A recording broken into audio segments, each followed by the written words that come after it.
Welcome to the Team Engagement Podcast, where leaders of teams share their insights. Brought to you by Blue Sky Business Consulting. We discuss 5 questions in about 15 minutes. Hello again. Welcome to the Team Engagement Podcast. We're excited that you're joining us for some more discussion about leadership and teams. Very excited that you're choosing to join us, and I'm very excited to welcome our guest.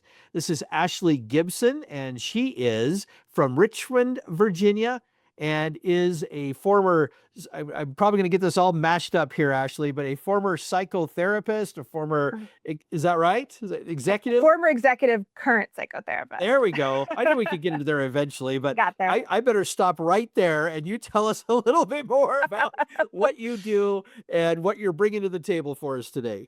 I love it. It's all a muddle. No, I like as you say, I was a former executive, mainly marketing for mission-driven organizations. I was actually on the original marketing team for Hamilton way back when. So Oh, wow. did 13 years of that, decided to become a therapist. And now I see clients, but I act as an advisor and as a speaker specifically on the topic of burnout.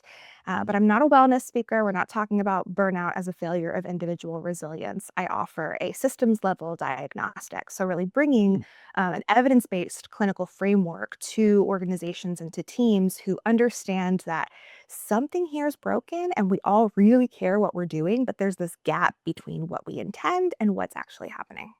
Yeah, well, very needed because absolutely, the older I get, the more the word gap has become a frequent word. We have all of these gaps in life. We could go into deep detail about it, about where we think things are and where they really are. There's a gap, and everything, even in the financial world, we have value gaps. It's like, well, your Yeah. company is valued here. It could be here. There's a gap. Let's fill it. Yeah. All sorts of things. So the word gap, Yeah. not just the store, but the word gap has a lot more practical application Yep. there. Well, very good. Well, Ashley, let's go ahead and get started with our Do questions it. then. Our first question, when we're talking about this idea of psychological safety, I'm especially curious to hear your response to this. How do leaders create a psychologically safe environment? Mm. So, as a therapist, first and foremost, right, I take it from a nervous system perspective. And it's Mhm. not just about your individual nervous system, your team has a nervous system. So, think about the way you would co regulate with, I have a toddler, so we'll use my toddler as an example, right? If she's yelling and screaming, if I do the same thing, there's no way I'm bringing her back to baseline. The same thing is true as a leader, right? So, you are modeling in every interaction, not only one to one, but what the team values. So when we talk about psychological safety, we're asking you to close that gap, right, between what you say you value, and what you're actually rewarding. And that can show up both in, of course, compensation and title, but it also shows up in those little ways of, oh, we value, flexibility and making sure you have a strong work-life balance. But our founder is answering emails at 2 o'clock in the morning and implicitly expects the same, right? So understanding that the nervous system of any given individual, and thus the nervous system of your team, is going to show up in relation to what you are modeling over and over again, at that systems level. That's really interesting. Yeah, this happens a lot with again these gaps, and that's why the awareness for leaders to be aware of the psychological safety is so important. Because, Yeah. again, from the leader's perspective, we may think we've got it, but you got to be Yeah. aware of it, and you got to be willing to go kind of get in their shoes and flip it around and do all of Yeah, that kind of good stuff there. So very good. absolutely. All right, question number 2. This is one of my favorite questions for this season, but as you think about all these people that have influenced you throughout your lifetime, and there's, I'm sure, been very, very many, but if you were to narrow it down to just one person, what is one word that you would use to describe that person? So I went with principled on this one. Really? Because I was going to say integrity driven, but integral has a different connotation, right? So Yes. we're going to go with Yes. principled on this one. I like it. Give us a little bit more. What is it about the principal or the principled person? Mhm. You can identify them or you don't have Of to. course, But yes. what was it about them that inspired you so much? Yeah. So we're talking about my grandfather who passed a few years back, Mm. and he spent 20 plus years as a Marine and then 20 plus years in the upper up ranks of the NSA. And he was the most principled, integrity-driven individual I knew, on his deathbed. In fact, I asked him, like, "Do you have any regrets?" And he said, "Not at all." He Wow. really lived in the manner that he intended to, and he exemplifies for me, both parts, the, bridging that gap, right, between intent and impact, but then also looking at what would serve the greater system. And I think that something that was instilled in him from, military culture, but knowing what I know about his background and how he grew up, it's actually just something that was his own internal response to a fragmented nervous system early on. Wow, that's a great story. Thank you for sharing that. Thank you for Yeah. recognizing him, and of course, we thank him posthumously for his service to our country. That's such I love the word principled, and I Mhm. love the story that you shared because it does tie carefully and intentionally, in his case, Yeah. to when we can establish what's important to us and stick to it, and Yeah. just that's our principle. I love that. Thank you for Yeah. sharing that. Absolutely. All right, question number 3. Another fun question here, but how can leaders really instill a growth mindset in their team as maybe even for themselves? What can they do to instill a Mm. growth mindset? Yeah, I go back to this idea of looking at the system and what the system is rewarding. So you can actually think about it from the opposite, right? Are we punishing failure? When you have a system, you have something break down, if you have a goal we didn't meet or communication goes wonky for some reason, right? I was in marketing and that happens a lot. You can ask yourself, is your inclination to first go, whose fault is this, right? Where did this break down? Or are you more willing to kind of step back and take individual people and names and hands out of it and look at how is the system functioning? Because it's Hmm, probably not the first time there's been some level of breakdown, right? right. And we all think that every situation is unique. Again, I used to work in theater, so every show is different. And yet, your system has a pattern of the way it ebbs and flows and responds. So, when we talk about growth mindset, looking at rewarding learning in those ways, regardless of what the individual kind of bracketed Yeah, process is. yeah. And conversely, how are you treating failure? Oh, I really like that. Both parts are important. I really like that you highlighted that how are we rewarding the success, however we define that, and then how are we addressing a perceived failure and what needs to be done there. Thank you so much for sharing that. Very good insights on what I feel is a very important part of leadership, which is growth and progression and development and so on and so forth. All right, question number 4.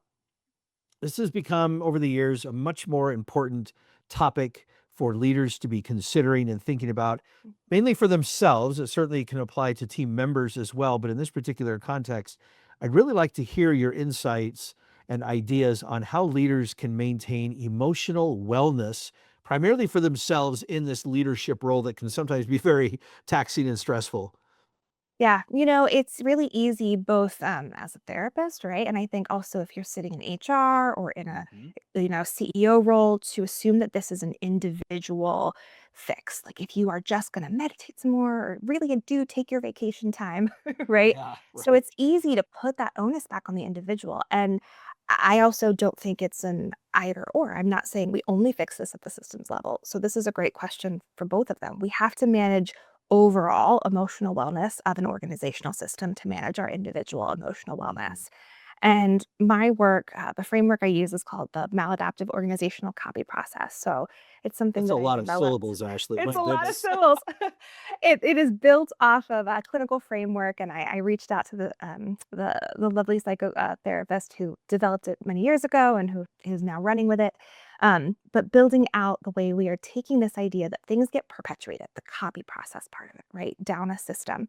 And if you look at it, there's these two axes. You think about interdependence and affiliation. And so when we think about emotional wellness, really, are we on the same team? And is this a friendly or a hostile interaction? And those questions seem really easy at first brush, but they can be a really interesting diagnostic tool to calibrate where you are because you might say, oh, yeah, you know what? I feel well. Like, I feel we're all really on the same team. We're all aligned because you feel it. Is that actually what's happening? You may feel that you have this level of understanding, and that would foster the autonomy that you're looking for with the leadership development and growth. But really, if you're too interdependent, you're enmeshed. And so looking at the wellness along that axis as well as along, I think I'm being friendly, right? But actually the impact, intended Yeah. impact is hostile. You end up kind of in this quadrant that I call the we're all family here trap. Mhm. I really like that. It's right at the end there when you were talking about, I think I'm a friendly person, but maybe I'm not. I mean, I won't go into too many stories here, but it reminds me of a time when somebody said I wasn't very friendly, and I'm sitting here thinking, gee, I thought I was a pretty friendly guy, Yeah. and it made you want to explore a little bit. I was like, well, what Mhm. am I doing or saying? Yeah. What kind of a aura am I casting here that gives the perception that I'm unfriendly? I was like, oh my Yeah. goodness, I thought I'd worked pretty hard at being a friendly guy, but I think it's one up of to the the system. best skills that they teach, when you become a clinician is to understand that it's not about the uncovering the truth, right? But it's more about what what's the lived experience for your client. If your Mm. client experienced that they were in the right, it's not on me to arbitrate whether they were or not. It's to help. I have to put on that lens of understanding. Okay, they believe they're in the right. Why is that? And then I work with that, right? As opposed to trying to figure out the root of the matter. And Wow. only when we have that information, right, both in an organizational setting or an individual setting, can we then run with it because that's where intervention can happen, not with how we think it should have gone or could have gone. Oh, great insights. Great insights. Wow, fascinating discussion. I could go on all day with all of these kinds of discussions. So I really like really Yeah, like what you're sharing. So thank you. appreciate it. Well, let's wrap up with of Yeah. course, my favorite question because everybody knows I'm a big baseball guy here, and I'm always excited to hear baseball stories, and I can't wait to hear yours. So share with us a Yeah. favorite baseball memory. So it's funny, my grandfather had season tickets to the Orioles for years and years. And he had different spots, but his best seats were always like right behind first base. So we would go all the time, from Baltimore originally, from that area. I was probably, I want to say like 8 or 9, and they had brought my grandparents balls for my siblings and I to get autographed because like we weren't going to catch them. We tried to make our way down to the dugout. We were pretty close, but by the time we got down to the dugout, there were no players left, and we were getting little. We were disappointed, and there was this guy there wearing, some kind of uniform, and he goes, "Oh, I'll sign your balls." And in the time we synthesized him as like he's probably a facilities manager or a groundskeeper or something. Um, he signed them Lou. And we thought it was so funny, my younger siblings and I, that we made up a song about it that we could still recite back to you. I mean, this was like 25, 30 years ago now. That we could sing you this Lou song. This gentleman who had made this difference, right? And it really strikes me that he was able to have that kind of lasting impact. He wasn't who we were looking to connect with. He wasn't a team player, he literally wasn't a baseball player, but Yeah. he looked for what he could offer in the moment and made it feel really special. Let's say 10, 15 years go by, and my grandfather found this article, and I spent all morning, Sean, trying to find it. The Oh, Baltimore Sun archives for you. Because come to find out, the gentleman like had a pretty large role. And I'm struggling to recall now, and that's why I was trying to fact check myself. Was he a VP or was he like a manager or something? But it turns out he had been with the O's for like several decades. He had this really storied career. Everybody knew him. And so I remember my grandfather sharing this article with me, and I was like, oh, that ball is worth something. But it had already been worth something to me before that time just added to it. added to it. So it's literally sitting over on my bookshelf. Oh, I love that story, and I love any baseball story, but I love the human parts of the story as well, Yeah. the kind of the pleasant surprises. I used to joke with people back in the day when we would actually write out checks and sign physical checks to make payments before Venmo and debit cards and all that. I used to joke with people, you could cash the check, but you've got my autograph right there, you could just keep it and, "Hey, I've got Sean's au" I Yeah. is nobody and still am nobody as far as public Yep. figure. It's not like it's worth anything, but I used to joke with them about it. So, you never Well, know, that's right? that's my afternoon project is I'm gonna go take a picture of that signature and see if I can, like, reverse Google search it or plug it into AI and see if Yeah. I can figure out who signed my baseball. So if anybody Whoever out that there knows, right. somebody knows, somebody that you'll get the answer. When you find out, let Can't me wait. know because 'cause I'd love to hear it. Well, I love a good baseball question, so thank you. Oh, Thank you you're for very having welcome. me. Thank you for sharing. Again, I have a lot of fun with those kinds of questions. It just adds a lot of humor and fun and sometimes some heartwarming stories as well to our little podcast here. So, and speaking of, thank you so much, Ashley, for joining me on the podcast. Tell us how people can get a hold of you. Yeah. Meaninginpractice.com. You could find me for both one-on advisory and speaking engagements. I'm actively booking for 2027. Fantastic. Thanks so much to you, and thanks to all of you for joining us every week. Don't forget to follow or subscribe so that you don't miss an episode. Thanks so much, everybody, and have a great day. This is Shawn Richards with the Team Engagement Podcast, where leaders of teams share their insights. Be sure to follow or subscribe to the podcast so you don't miss an episode. And for more leadership tips, pick up your copy of Rapid Fire Leadership by going to rapidfireleadership.com, where you can also download free resources to help you in your leadership role. Thanks for joining us today. Have a great day.